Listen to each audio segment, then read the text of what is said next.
So Donald Trump is coming to California so he can survey the wildfires and pay attention to how he behaves, because it's going to confirm everything that I have been talking about concerning the fires here in this state. I've maintained that everything going on here in California has been a part of a giant plan in order to let Trump come here, influence the people who live here, and have them turn on not only Gavin Newsom, but the Democratic leadership in this state. If there's any state that Donald Trump wants under Republican control, it is California. It is probably the most important state to his grand plan. We have the fifth largest economy in the world. We have so many resources here, all right? So many things that keep the rest of the country going come out of California. And throughout his time in the political eye, he has referenced over and over again how he wishes California was a red state. He wants to pierce the blue wall that is here on the West Coast. So I do believe that that side of the aisle was behind the fires. I'm not even going to pretend like that wasn't the case. I believe they were behind it. That is my opinion. I am not saying that is a fact, but all signs seem to point that way. So when this man gets here in Los Angeles, he is going to, at first, seem like he's very sympathetic to what's going on. It is not going to take long, the second he gets in front of a camera, for him to start talking down on the leadership. He's going to focus on the LA mayor, even though most of the fires were way outside of her jurisdiction.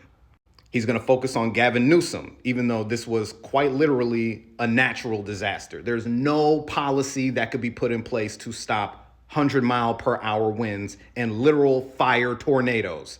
That's not possible.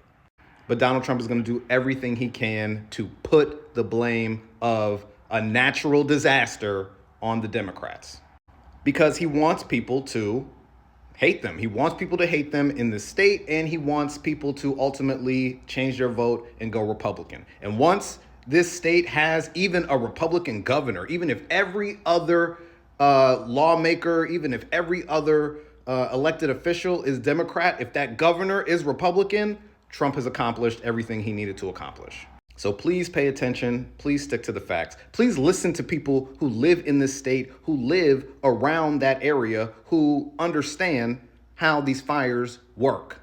These celebrities like Spencer Pratt, Khloe Kardashian, they're Republican. They're looking for any reason to slander the Democratic leadership because they have money. And when you have money, especially in California, for some reason, a lot of the people with money, they vote Republican.